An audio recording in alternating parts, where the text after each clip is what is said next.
Like I was saying in the standing single leg hip hinge video, the handstand is our balanced pose. Now it's a very advanced pose. It's very popular to do right now, and so rather than go straight into doing the handstands, I'm going to do all of the donkey work, all the groundwork to help you have the courage, because the courage becomes one of the biggest limiters of you doing a handstand. Now, if you're scared to do a handstand, there's good reason.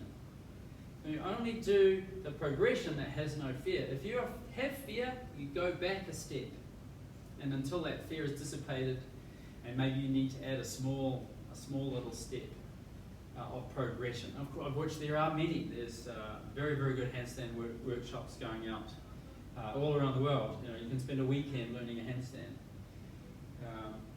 So one of the ways, if you don't have too much apparatus near, to start getting you inverted so your head doesn't freak out when you're upside down, is to get a chair that's not going to move, or a box that we have in the studio here. Climb onto it, and you just put your hands down about shoulder width apart, spread your fingers, and then grip the floor, and then just get used to having your shoulders over your wrists and your head lower than your heart. Now on that note, heart and lungs, crane, if you have your head lower than your heart, it's not that great for people with blood pressure, so it's something I wouldn't recommend someone with high blood pressure do for a prolonged period of time. You can flirt with it, but only a short amount of time.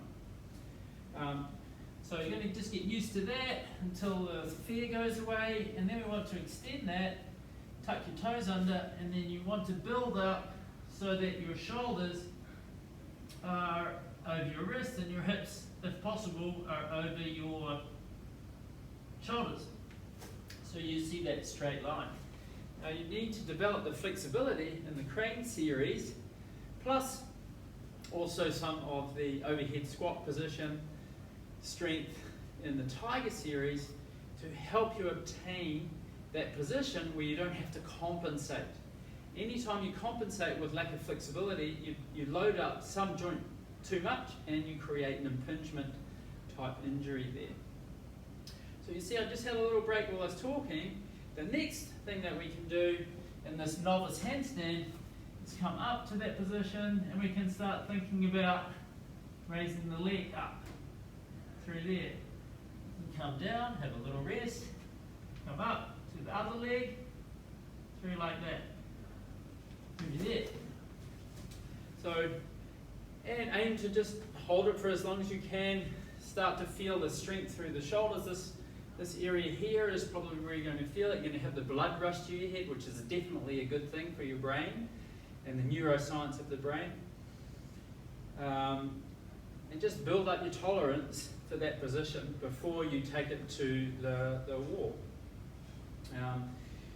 Now, having said that, before you take it to the next level, you can walk up the wall frontwards, or you can kick up, which you definitely need some help, because you're going to probably bang your heels on the wall. Make sure you're not going to break the wall. When you're going to go up to actually do handstands freestanding, or without the security of a wall, best to do it with a partner to stop you going over. And when you get rid of the partner, you want to have an escape route. And that's either to do a forward roll out of the handstand, which requires quite a little flexibility and coordination. You have to learn how to do a forward roll on the floor first. So we're starting to escalate the skills. So the best way is to do a quarter turn outwards, which I'll show, almost like a cartwheel. So here, you can come down something like that. You can bend your knees, make sure other people aren't around. But the key aspect is keep calm. If you panic, your body will panic, and you'll probably do something that will hurt yourself. So keep calm and roll with it. And I think we'll do a handstand workshop at another time, where we put all these tidbits and coaching tips together for a full handstand.